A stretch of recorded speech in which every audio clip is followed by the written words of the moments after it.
Você confere na edição de hoje do Jornal Rádio Universidade. Ovo de Páscoa envenenado. Justiça nega exame de sanidade mental à acusada de mortes no interior do Maranhão. Ação conjunta da Polícia Federal resgata quase 50 pessoas de trabalho análogo à escravidão. Preso o prefeito de Igarapé Grande, acusado de matar policial militar. UFMA apresenta a programação do Festival Guarnicê de Cinema nesta quarta-feira. Tem esporte. Ciro Sobral participa da segunda etapa da Fórmula 4 Brasil 2025. FMBS realiza a terceira edição do Maranhão Open de sinuca. E Zé Roberto convoca a Nieme para a Copa do Mundo de Vôlei. No comentário musical, Gilberto Mineiro fala da levada alucinante do acreano Chico Chagas. E no Rádio Opinião, uma entrevista sobre combate à discriminação racial. A gente vai conversar com a advogada Sânia Aquino. Tudo isso e muito mais agora no Jornal Rádio Universidade. Jornal Rádio Universidade. Com Adalberto Júnior e Mayra Nogueira. Bom dia a todos. Bom dia, Mayra Nogueira. Bom dia, Adalberto Júnior. Bom dia a todos os ouvintes que acompanham a programação da Rádio Universidade FM. Nesta quarta-feira, Mayra Nogueira, dia 16 de julho de 2025, Dia Mundial da Cobra. É Dia do Comerciante. Dia da terceira Constituição do Brasil, de 1934. E aniversário de 172 anos da cidade maranhense de Imperatriz, a 626 quilômetros de São Luís. Parabéns! A Universidade FM alcança mais de 30 municípios maranhenses e o mundo através da internet. Acesse www.universidadefm.ufma.br. Baixe o nosso app oficial. Participe pelo WhatsApp 992172647. Estamos no Instagram, Twitter e Facebook. Acompanhe também nos compiladores de rádios e plataformas de áudio: Spotify, Deezer, Amazon Music e Apple Podcasts. Universidade FM. O mundo se move sempre mais na 106,9.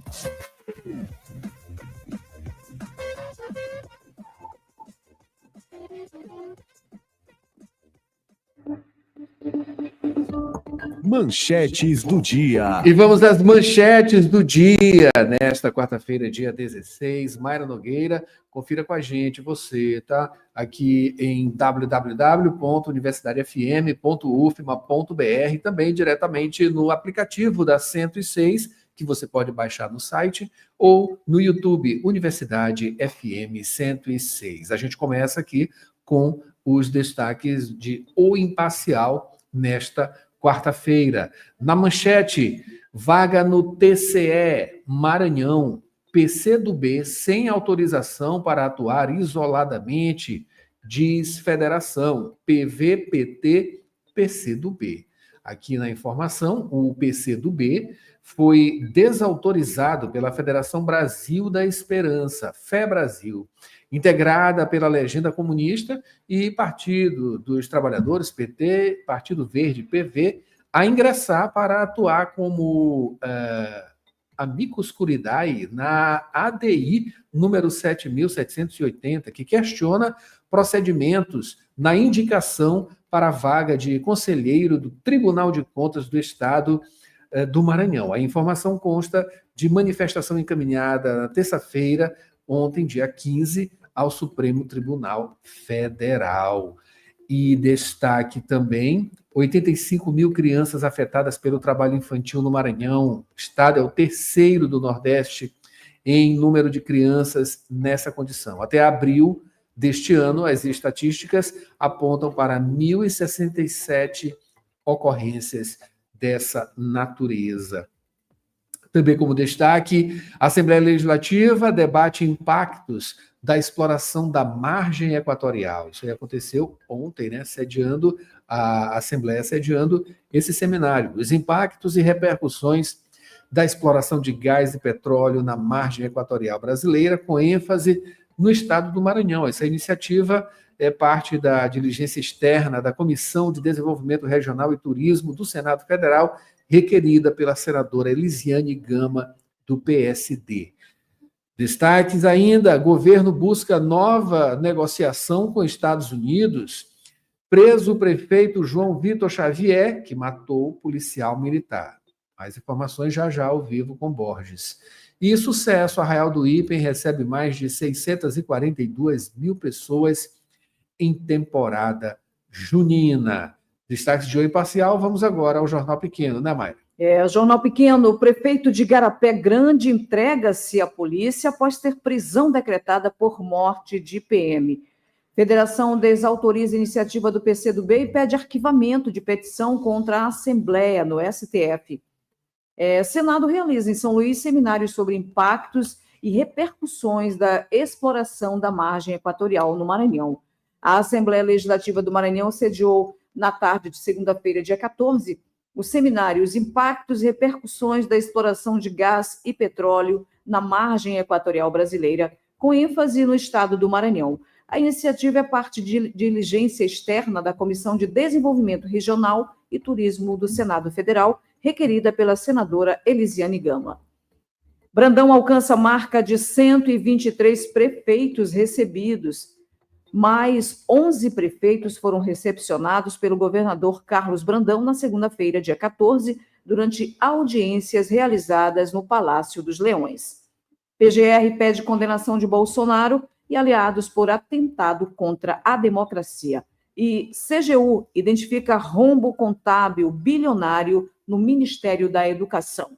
Esses são os destaques do Jornal Pequeno, encerrando assim os destaques dos principais impressos da capital maranhense na manhã desta quarta-feira, dia 16. Daqui a pouquinho, Mayra, perdão, daqui a pouquinho tem os destaques dos portais. Dirigir com cuidado é a sintonia da 106. Informações do trânsito. 7h20, mandando alô aqui para Mari Silva Mourão e também o Renato Enche. Eles estão no YouTube da Universidade FM 106. Muito obrigado, bom dia. Vamos então às primeiras informações do trânsito, trazendo Borges, né, Borges? Bom dia. Bom dia, Borges. Bom dia, Mayra. Bom dia, Adalberto. Bom dia a todos. Trazemos informações da Avenida São Luís de França, à altura do bairro Turu. Nesse trecho da via, Mayra, Adalberto, registramos temos registros de número considerável de veículos, mas o trânsito é moderado, não apresentando alterações nos dois sentidos da via, nessa altura aí do Turu, a Avenida São Luís de França. Portanto, então, o trânsito segue fluindo nos dois sentidos da via, sem congestionamentos, trânsito nos principais corredores da capital dentro da normalidade para o horário, quando o registro de deslocamento de veículos ele é maior para quem está seguindo aí, para o condutor que segue sentido centro. Por hora, então, são essas as informações, Adalberto, Mayra. Obrigado, Borges. A gente confere aqui também no Waze.com, pelo mapa, dá para observar que o trânsito na BR-135, ali nas imediações do IFMA Maracanã, aterro municipal da Ribeira, enfim, o trânsito segue demandado. Está fluindo, mas está lento, né? De acordo com as informações do Waze.com. Aqui na área Itaquibacanga, a gente observa o trânsito fluindo neste momento pela Avenida dos Portugueses. 7h22, agora participe mandando mensagem, 99217-2647 é o nosso WhatsApp. Mayra. Notícias da cidade. Borges, vamos iniciando o noticiário falando sobre o acompanhamento, né, do caso do envenenamento com ovo de Páscoa, né? Ovo de Páscoa envenenado. A Justiça negou exame de sanidade mental à acusada de mortes no interior do Maranhão, né? Exatamente, Adalberto. O pedido foi realizado, esse pedido de realização desse exame de sanidade mental, foi feito pela defesa da acusada, a Jordélia Pereira Barbosa, de 36 anos, pedido feito na segunda-feira, 14 de julho, isso durante a primeira audiência de instrução do caso, audiência acontecida no Fórum Henrique de la Roca Almeida, em Imperatriz, região Tocantina. O juiz, então, ele avaliou que não apresenta sinais que possam aí, de que ela não possa responder pelos próprios atos Portanto, então, o pedido da defesa da Jordélia foi negado. Ela que é acusada de duplo homicídio e também de tentativa de homicídio, crime cometido a partir do envenenamento de um ovo de Páscoa e que acabou levando à morte a Evelyn Fernanda, de 13 anos, e o irmão dela, Luiz Fernando, de 7 anos, filhos da Miriam Lira. Ela que mãe das crianças, chegou a ficar internada. Todos consumiram doce e as duas crianças acabaram morrendo. Crime cometido este ano durante o mês de abril. Portanto, então, a justiça negando esse pedido aí da defesa da acusada Jordélia Pereira Barbosa, de 36 anos, para a realização de exame de sanidade mental. Adalberto, Mayra. Obrigado, Borges. Mayra. São 7h24, Borges, falando agora sobre a ação conjunta da Polícia Federal que resgata quase 50 pessoas de trabalho análogo à escravidão. Mayra, o resgate foi feito em uma fazenda na zona rural de Benedito Leite, a 522 quilômetros aqui de São Luís. Operação conjunta da Polícia Federal no Maranhão, de auditores fiscais do trabalho, da Superintendência Regional do Trabalho e Emprego do Estado e um representante do Ministério Público do Trabalho. A ação acontecida entre os dias 26 de maio e 6 de junho deste ano de 2025. Essa operação que resultou no resgate de 49 trabalhadores, todos submetidos a condições análogas à escravidão. Esses trabalhadores, eles viviam em condições degradantes, eram submetidos a jornadas exaustivas, atividades que eram desenvolvidas principalmente, em sua maioria, em uma carvoaria instalada na propriedade. Após, então, serem identificados os responsáveis pela fazenda onde ficava essa carvoaria, eles foram convocados, devem agora realizar o pagamento das verbas trabalhistas e também indenizações por danos morais. E agora a Polícia Federal ela vai instaurar um inquérito policial. O intuito desse inquérito é apurar os fatos e responsabilizar os envolvidos, os responsáveis aí que podem responder pelo crime de redução de pessoas à condição análoga à de escravo. Adalberto? É lamentável, né? Como a reincidência nesse tipo de coisa, que é um crime, né? Acontece principalmente aqui em nosso estado, né? A gente continua sendo um dos maiores fornecedores, né? Estados fornecedores de mão de obra análoga à escravidão, né? Isso aqui, caso aconteceu aqui no Maranhão, mas acontece em outros estados e geralmente nessas apreensões, enfim, nessas ações, né, que as autoridades proporcionam para justamente combater esse tipo de coisa, geralmente tem maranhenses, quase que geralmente tem maranhenses no meio desses crimes, né? São crimes aí trabalhistas, né? Trabalho análogo à escravidão. Como isso persiste aqui em nosso estado também. 7h26, mudando de assunto, Borges, o prefeito de Igarapé Grande, né, que já está licenciado no caso, né, a vice assumiu no lugar dele, ele se entregou à polícia e, enfim, acusado de matar policial militar e está preso ele, né? O prefeito de Igarapé Grande, Adalberto João Vitor Xavier, do PDT, ele se apresentou à polícia no dia de ontem, nesta terça-feira, isso após ter prisão preventiva decretada na segunda-feira pelo juiz Emílio Brauno Bittencourt Júnior, juiz da segunda vara de Pedreiras. O prefeito ele é acusado de ter assassinado o policial militar Geide Santiago da Silva dos Santos, assassinato cometido a tiros durante a 35ª vaquejada, no dia 6 de julho, 6 agora, em Trizidela do Vale. O prefeito ele se apresentou no dia de ontem na sede da Delegacia Geral da Polícia Civil aqui em São Luís, aqui na capital. A apresentação feita de forma espontânea de lá, depois de se apresentar, foi encaminhado ao IML, o Instituto Médico Legal, onde foi submetido a exames de corpo de delito e preventivamente preso agora. Depois foi encaminhado ao sistema prisional. Lembrando, Adalberto, que a Justiça já havia autorizado mandados de busca e apreensão na casa do João Vitor, do prefeito de Igarapé Grande, e também no gabinete oficial da Prefeitura de Igarapé Grande. A Justiça já havia determinado também a apreensão da arma de fogo supostamente utilizada no crime, ainda a apreensão de computadores, celulares e quaisquer outros materiais que possam aí contribuir para a investigação. A gente relembra esse caso. O policial militar, o Geide Santiago da Silva dos Santos, ele foi assassinado a tiros na noite do dia 6 de julho, domingo, e isso durante essa vaquejada entre Isabela do Vale. O prefeito de Igarapé Grande, o João Vitor Xavier, ele assumiu ter disparado contra o policial, isso após ter se envolvido em uma confusão lá no dia do festejo, no dia da vaquejada, e meio então a essa confusão, essa briga, acabou sacando uma arma e atirou pelo menos 5 vezes contra o PM, o policial militar, o Geide Santiago da Silva dos Santos.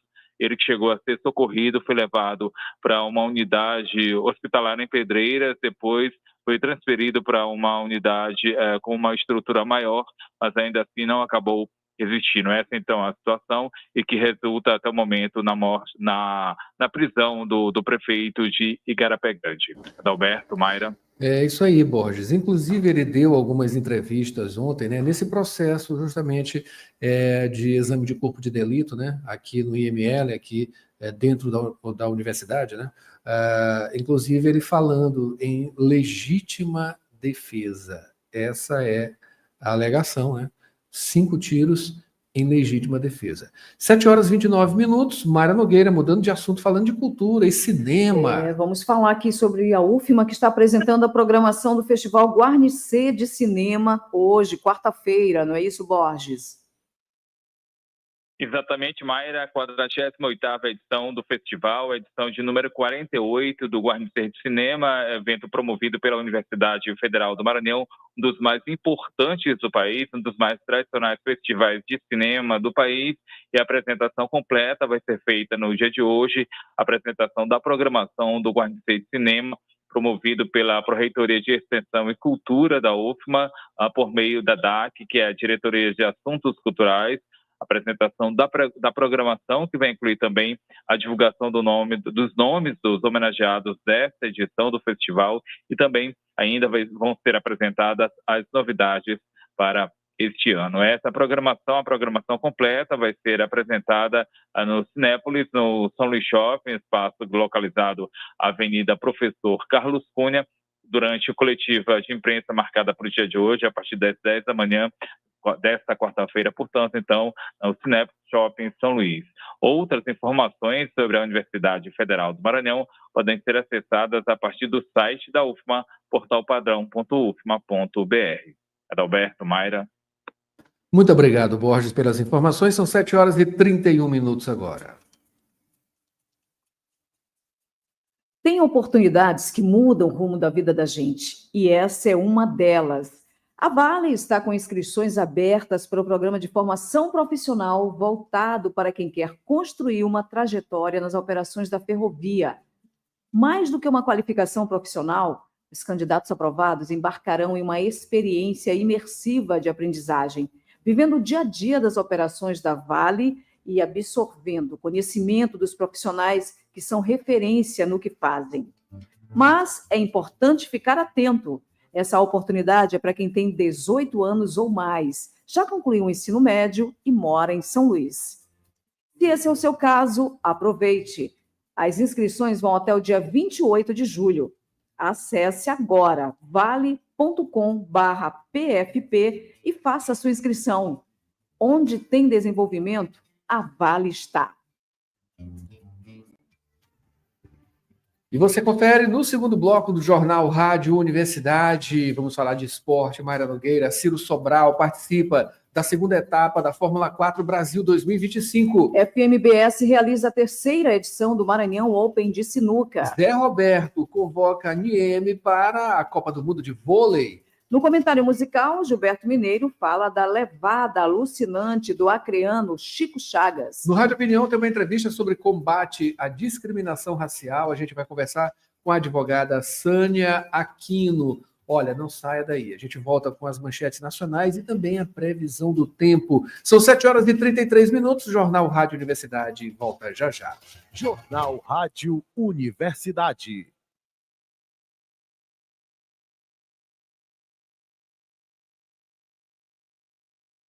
Participe do processo seletivo para o programa Formação Profissional da Vale. Se você tem mais de 18 anos, concluiu o ensino médio e reside em São Luís, essa é a sua chance. Mais que uma qualificação profissional, os aprovados embarcarão em uma imersão de aprendizagem, vivenciando o dia a dia das operações da Vale e aprendendo com profissionais de referência. Para participar da seleção, inscreva-se até o dia 28 de julho em vale.com/PFP. Onde tem desenvolvimento, a Vale está.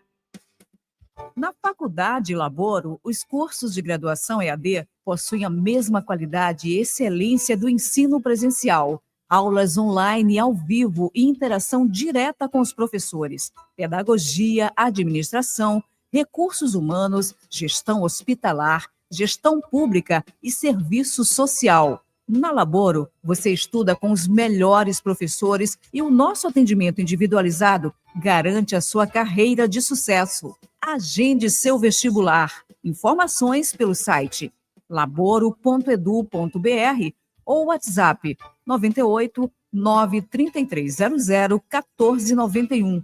Acompanhe também nossas redes sociais, @Faculdade Laboro. Aprenda, evolua e conquiste.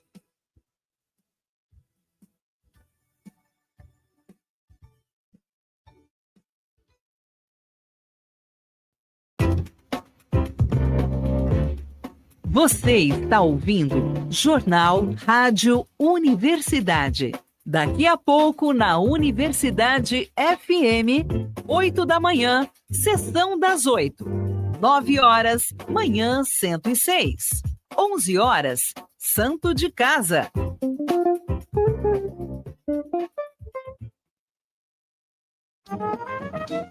Profissional da saúde. Invista em seu futuro e aprimore-se em sua área de atuação. Instituto Pangeia. Pós-graduação, formação e cursos nas áreas de psicologia e saúde mental.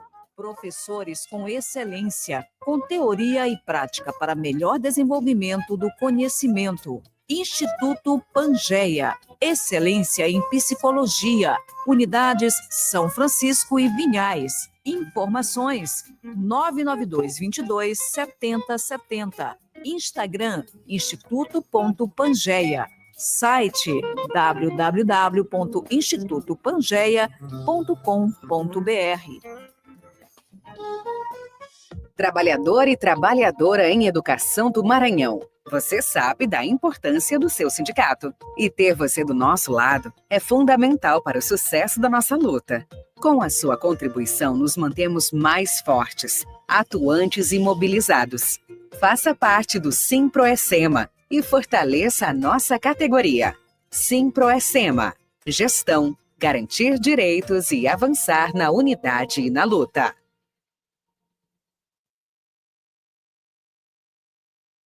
Jornal Rádio Universidade. 7 horas e 36 minutos agora, estamos de volta com o Jornal Rádio Universidade. Mayra Nogueira, vamos aqui destacando os portais, as manchetes dos portais. Nesta quarta-feira, dia 16, a gente começa com o Imparcial. Confira com a gente no site, no aplicativo e também no YouTube da 106. No Imparcial, INSS, aposentados lesados por descontos indevidos já podem aderir ao acordo de ressarcimento. O pagamento começa no dia 24 de julho, agora, né? Para quem aderir até segunda-feira, dia 21. Portanto, esse processo é gratuito e pode ser feito pelo Meu INSS, que é o aplicativo do INSS, e também nos Correios. Informação importantíssima essa, você, aposentado, que foi prejudicado, né, com descontos indevidos, já pode aderir, né, ao acordo de ressarcimento. O pagamento começa no dia 24 de julho, tá? E as pessoas podem aderir até a próxima segunda-feira, dia 21. Portanto, corra, vá lá nesse processo, né, a partir do Meu INSS ou então nos Correios para fazer essa adesão a esse processo, tá? Para receber esse dinheiro que foi descontado indevidamente da sua conta. 7 horas e 38 minutos, o G1 Maranhão destaca: Justiça nega a realização de exame de sanidade mental em acusada de envenenar ovo de Páscoa no Maranhão, informação que Borges trouxe no primeiro bloco. Também como destaque, a operação resgata 49 trabalhadores de condição análoga à escravidão no Maranhão e passeio guiado na biblioteca, festival de futsal, opções gratuitas aqui na capital maranhense. Para finalizar, o Jornal Pequeno destaca: tribunais passam a adotar julgamento com perspectiva racial em todo o país. Olha só, vamos até abordar isso aqui. Daqui a pouquinho tem uma entrevista aqui com a advogada Sânia Aquino para falar sobre discriminação racial. 7h38 agora. Tem tempo, Mara Nogueira? Isso. Previsão do tempo e Tábua de Maré.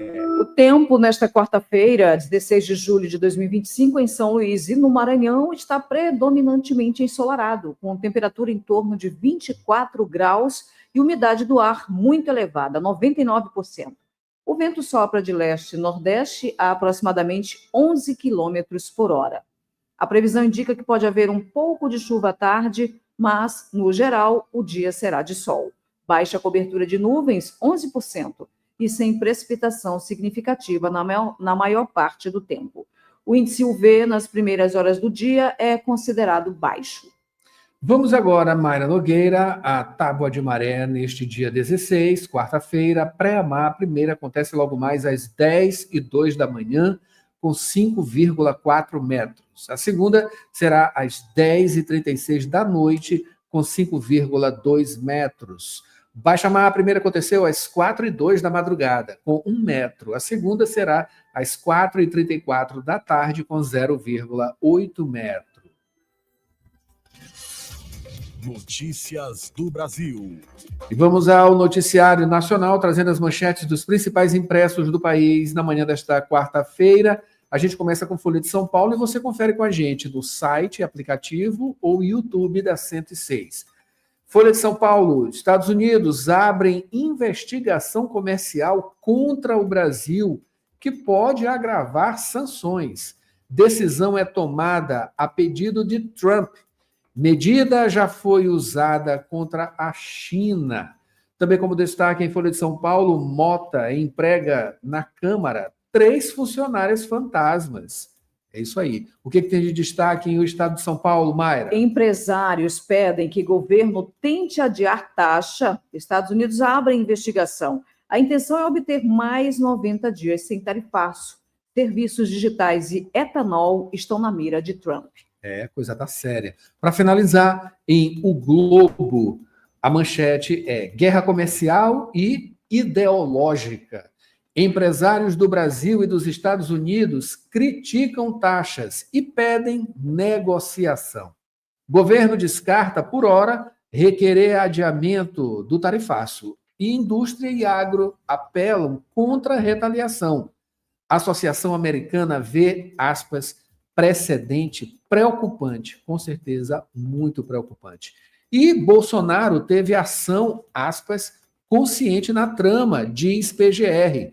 Pedido de condenação lista provas contra réus no STF. Ao pedir a condenação de 8 réus no processo de tentativa de golpe, a PGR cita minuta golpista e reunião com chefes das Forças Armadas como provas de que o ex-presidente agiu de forma consciente para romper com a ordem democrática. 7h42.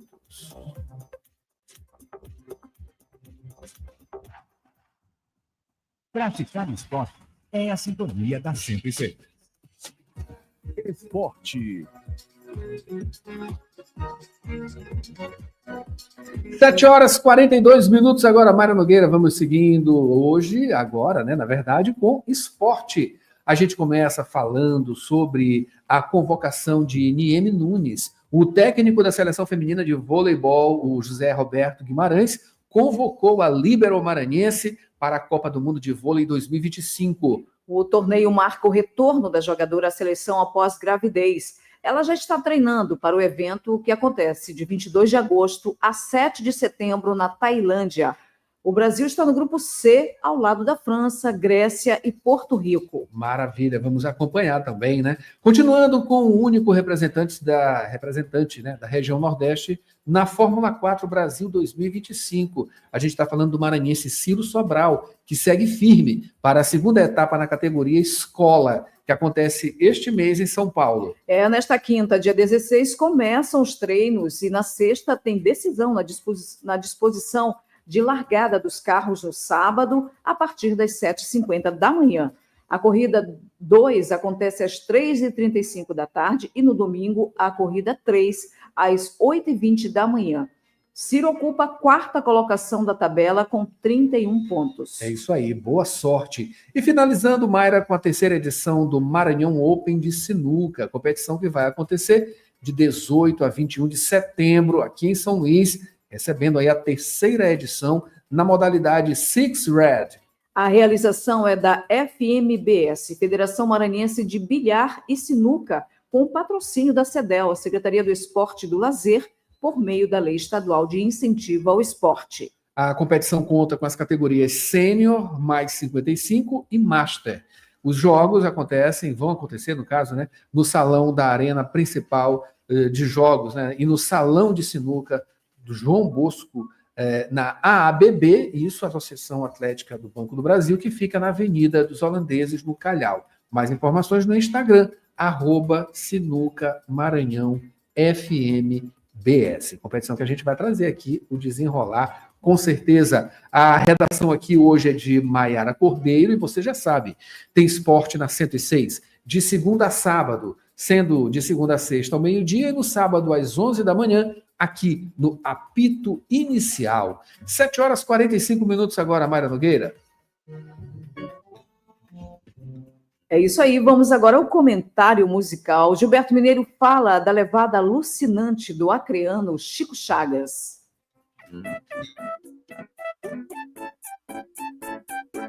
Chico Chagas é natural do Rio Branco, Acre. É acordeonista, pianista, baixista, compositor e arranjador, onde viveu até os 16 anos. Também morou no Rio de Janeiro por mais de 20 anos, além de ter vivido na Europa durante 3 anos entre a Alemanha, França e Inglaterra. Faz uma combinação da autêntica música brasileira com uma releitura jazzística. Em 2012, lançou o CD Um Chopin no Bar, Ouvindo um Forró, que para quem lê, fica a grafia de Um Chopin no Bar Ouvindo Forró, com música erudita em ritmos nordestinos, pela Miles Records. Segura a onda que vem aí a 5ª Sinfonia de Beethoven, na levada alucinante do forró do acreano Chico Chagas. Gilberto Mineiro, do Companhia da Música, toda quinta, 8 da noite, para o jornal Rádio Universidade.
Tem oportunidades que mudam o rumo da vida da gente, e essa é uma delas. A Vale está com inscrições abertas para o programa de formação profissional, voltado para quem quer construir uma trajetória nas operações da ferrovia. Mais do que uma qualificação profissional, os candidatos aprovados embarcarão em uma experiência imersiva de aprendizagem, vivendo o dia a dia das operações da Vale e absorvendo o conhecimento dos profissionais que são referência no que fazem. Mas é importante ficar atento, essa oportunidade é para quem tem 18 anos ou mais e já concluiu o ensino médio e mora em São Luís. se esse é o seu caso, aproveite. As inscrições vão até o dia 28 de julho. Acesse agora vale.com/PFP e faça a sua inscrição. Onde tem desenvolvimento, a Vale está.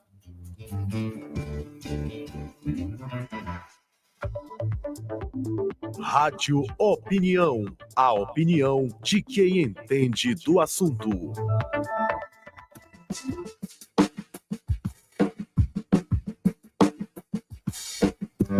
Hoje o Rádio Opinião vai abordar uma questão seríssima na nossa sociedade, que é justamente a discriminação racial e também o combate à discriminação racial. Para isso, a gente trouxe aqui a advogada Sânia Aquino. Sânia, bom dia, seja bem-vinda ao Rádio Opinião mais uma vez, né? É verdade, mais uma vez aqui na Rádio Universidade. Adalberto, muito obrigada. A Mayra também, muito obrigada aí pela recepção de vocês, pela recepção da Rádio Universidade.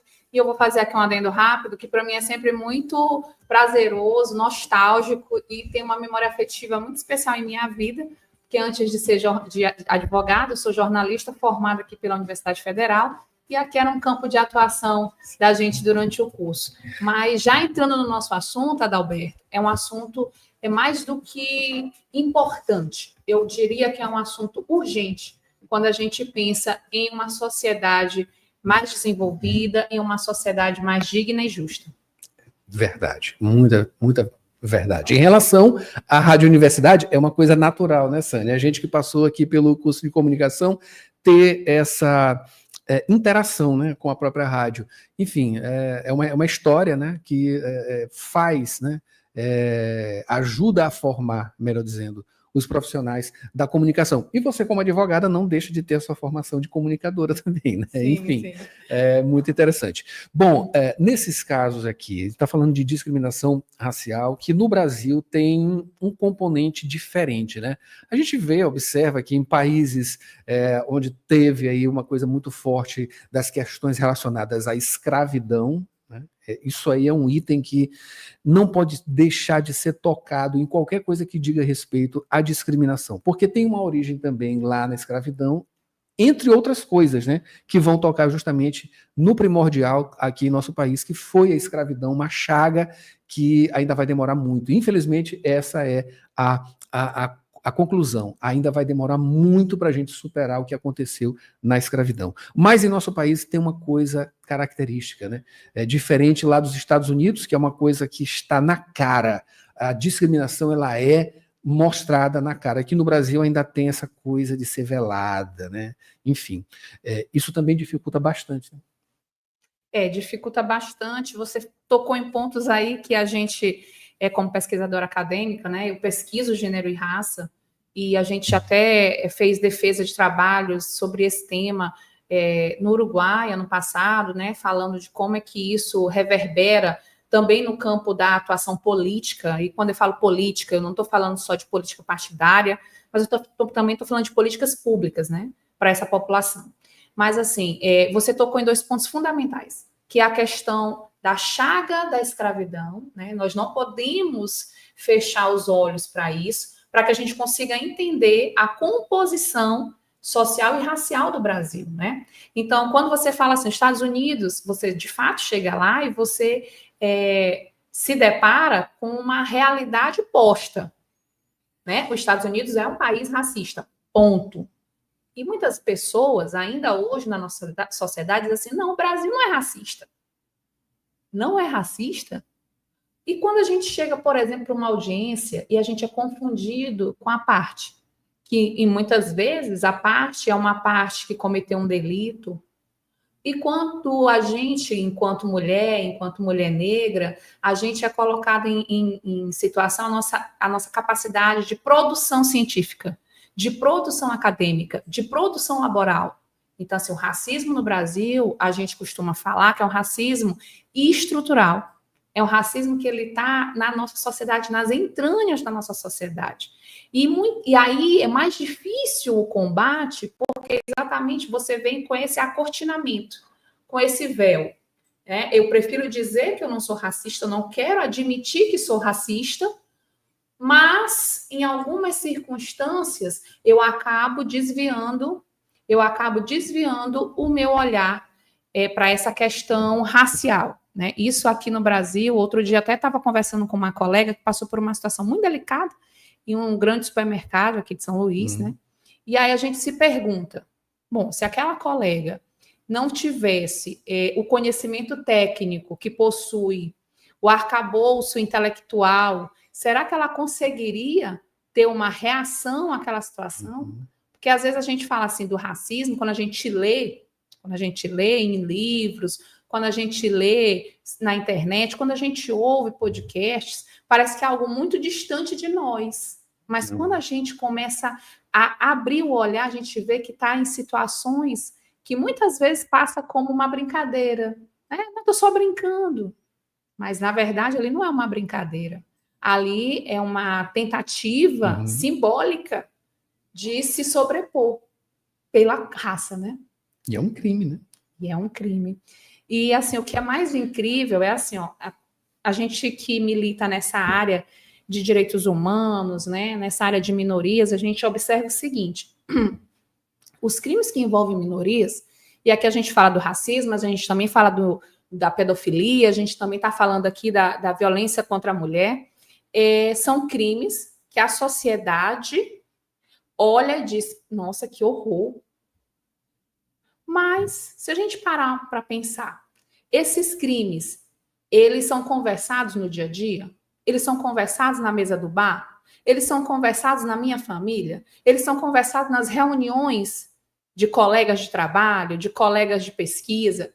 Ou eu sei que eles acontecem e eu faço de conta que não ocorrem, porque é pesado demais eu admitir que sou racista, eu admitir que sou sexista, eu admitir que um colega ou alguém que eu conheça é um pedófilo ou pedófila. Então, assim, de fato, a sociedade brasileira, ela passa, sim, hoje por um momento de construção, e eu acredito, sim que daqui para a próxima geração, a gente tem aí uma geração com uma outra mentalidade. Já tem mudado, né? A gente observa até mesmo nas políticas públicas implantadas que já existe essa construção porque não é mais socialmente aprovável. Eu não consigo mais dizer que um casamento que na década de 60, de uma pessoa com 20 anos, 30 anos e uma jovem de 15, não é um estupro de vulnerável. Eu não consigo mais. Né? Então, se a gente parar... Já não passa mais batido. Não, né? passa mais. É por isso que eu te falo que essas violências contra as minorias, que a gente trata que não são minorias, mas são maiorias, são violências que muitas vezes o próprio Estado, ele, de alguma forma, tornou aquelas violências não violências. Legitimou, no caso. Exatamente. Porque, imagina só, vamos aqui. Eu acompanhei um caso de um cliente. Ele é morador de um bairro que não é periférico, de São Luís, e isso assusta ainda mais. Porque num bairro de periferia, isso é corriqueiro. E, infelizmente, quando você pede um Uber para a periferia, a depender do horário, você nem consegue pegar. É como se aquelas pessoas que ali morassem estivessem estigmatizadas. E, na verdade, estão. É uma reação justamente ao estigma. Porque você observa o seguinte, por exemplo, aqui a gente tem uma periferia, né, várias periferias em torno da universidade, e a gente observa o seguinte,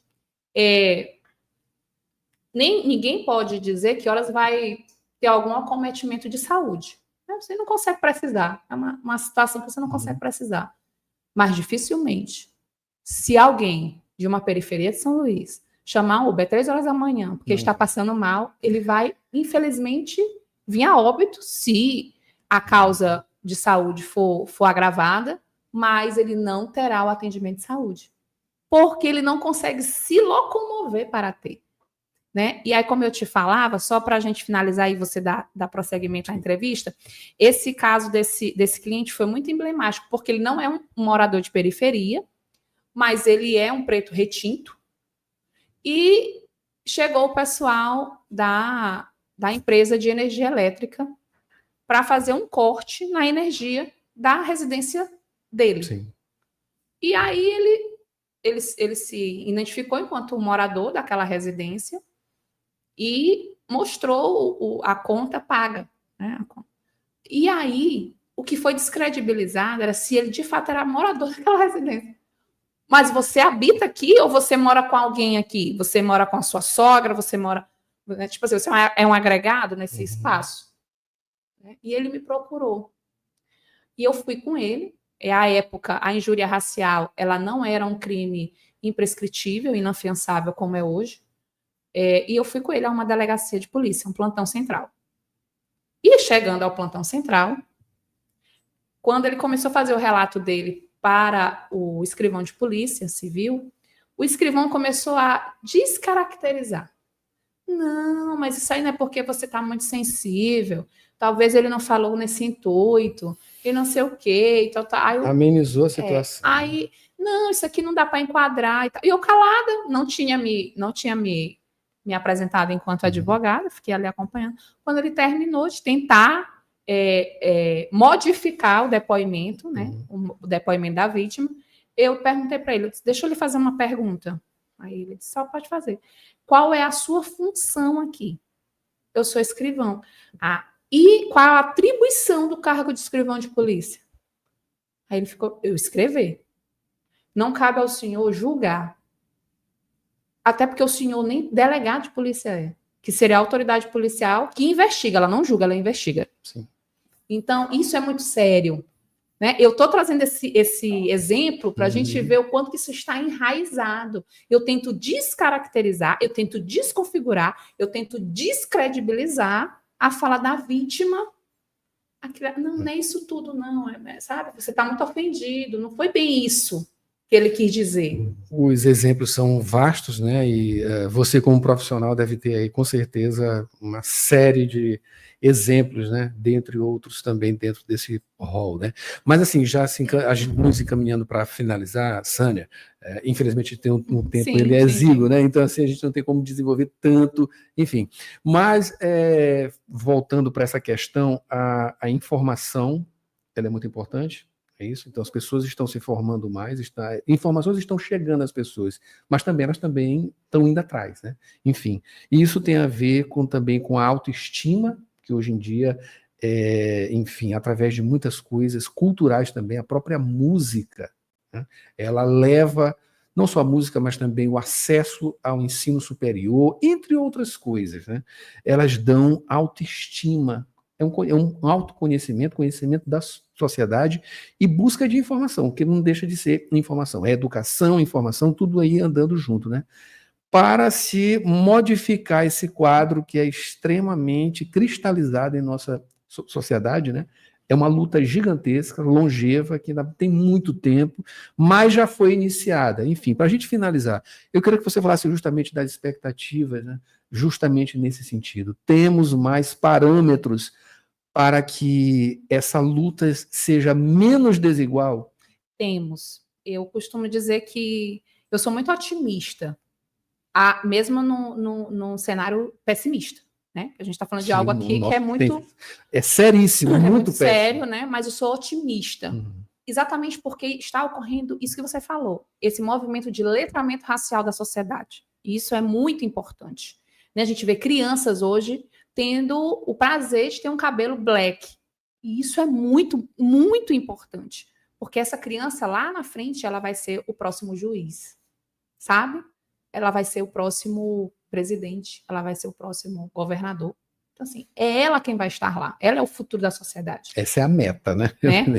E assim... A expectativa também. E assim, sobre números, parâmetros, né? O que a gente pode ter hoje? Se a gente for observar, de 2024 para cá, houve um aumento de 300% nos casos de denúncias de crimes raciais.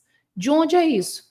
Do Disque 100, que é uma plataforma federal, do governo federal, né, para crimes de direitos humanos. Então, houve um aumento de 300%. E nesse número, quem mais denuncia? As mulheres. E aí a gente para pensar e analisar esses números. O que está acontecendo? Antes não tinha? Então, quer dizer que a questão da injúria racial ter se tornado um crime inafiançável, imprescritível, agora está aumentando ao invés de diminuir? Não, o que está acontecendo é informação. As pessoas antes não sabiam, as pessoas antes toleravam. Hoje as pessoas sabem que é um crime e elas vão lá e denunciam. Isso dá força para a vítima denunciar. Então, o Estado hoje passa por esse movimento. Outra coisa muito importante, só para a gente aqui encerrar, que os estados brasileiros, assim como ocorreu com a Rede de Proteção à Infância e Juventude, assim como ocorreu com a Rede de Proteção à Mulher, está ocorrendo também uma movimentação de políticas públicas dos governos estaduais e municipais para que se crie uma rede de proteção racial. Por exemplo, aqui no Maranhão, vamos recortar, aqui no Maranhão a gente tem uma delegacia especializada de crimes raciais. Ah, não é um departamento. De fato não é um departamento, mas isso nem existia. Então a gente começa a ter avanços. E isso é muito importante, porque essa pauta não toca só na advogada que vem aqui falar, não toca só num cliente que sofre uma injúria racial ou um racismo, ele toca na sociedade. Então, quanto mais a gente tiver uma sociedade de fato igualitária, a gente caminha para uma sociedade que tenha menos agressões. Como, infelizmente, a gente observa hoje que a gente vive uma cultura do ódio, não só nos ambientes virtuais, como também nos ambientes presenciais. Passa de um para o outro, né? Acaba influenciando um espaço virtual para um espaço real, digamos assim. Para a gente finalizar, Sânia, tem essa informação aqui que está na manchete do site do Jornal Pequeno. Tribunais passam a adotar julgamento com perspectiva racial em todo o país. Uma coincidência, né? Você viu aqui e acabar de sair aqui essa informação. Trazendo aqui, a partir de agora, juízes e juízas de todo o Brasil deverão considerar o impacto das desigualdades raciais ao proferirem decisões judiciais. Essa mudança, no caso, decorre da aplicação efetiva do protocolo para julgamento com perspectiva racial, estabelecido como norma obrigatória pela Resolução 598 de 2024 do Conselho Nacional de Justiça, o CNJ, publicada em novembro do ano passado. Esse documento traz diretrizes claras para que o racismo estrutural seja enfrentado também no âmbito do Poder Judiciário. Só para a gente finalizar de uma maneira bem sintética, o que isso significa, Sânia? Significa que, a partir de agora, esse meu cliente, ele terá no judiciário um tratamento da sua demanda como uma demanda não só importante porque as questões de crimes de honra são importantes, mesmo que não seja racismo ou injúria racial, mas vai ser levado em consideração a situação dele enquanto pessoa negra, enquanto pessoa que carrega um racismo estrutural em sua vida, assim como o CNJ editou o protocolo de julgamento com perspectiva racial, existe o meu protocolo com perspectiva de gênero, que é exatamente que obriga, isso aqui não eu não tenho uma faculdade, ele obriga todos os operadores do direito. Então, assim, é algo que a gente pensa assim, mas que resolução boba, o que isso muda? Não, todos os operadores de direito, os promotores de justiça, os juízes, desembargadores, advogados, defensores públicos, assessores judiciários, todos serão obrigados a analisar casos a partir desse protocolo. E isso é uma política estrutural muito importante, porque o judiciário brasileiro comete ainda hoje inúmeros casos de crimes nas suas decisões. Muitas vezes você vê um jovem da periferia que passa, por exemplo, por um reconhecimento inadequado. Ele passa por... Imagina, você pegar um caderno com várias fotos em preto e branco e você vai dar para uma vítima que sofreu um furto ou que sofreu um roubo mesmo, né, ali com muita violência. Aquela vítima tem condições de, olhando uma foto 3x4, ela teve ali, ficou frente a frente com aquele delituoso, ali 5 segundos, 30 segundos, ela tem condições de, olhando fotos 3x4, dizer categoricamente que aquela pessoa, ela cometeu um crime contra ela? Então, assim, são questões, mas aí a população negra, o jovem da periferia, muitas vezes ele é preso sem ter nem antecedentes criminais por um crime que ele não cometeu. Levando a erros judiciais também. Então, eu fico até emocionada e digo que em tudo tem um propósito. Eu estar aqui no dia de hoje falando sobre isso e a gente ter uma notícia dessa tão boa para a nossa sociedade. Felicidade a nossa também, felicidade para os ouvintes, né, que estão acompanhando a gente aqui também. Bom, infelizmente a gente tem que finalizar.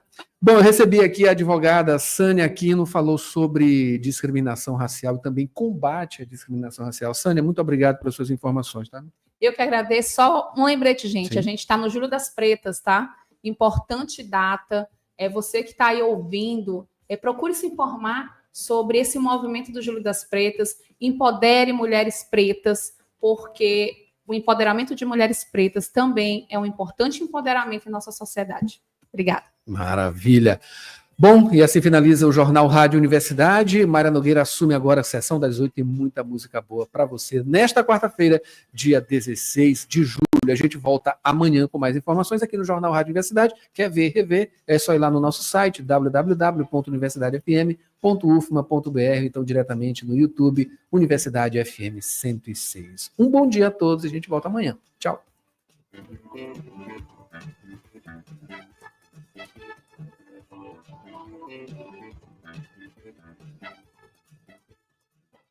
ZYC 626, Rádio Universidade FM, 106,9 MHz, Cidade Universitária Dom Delgado, uma emissora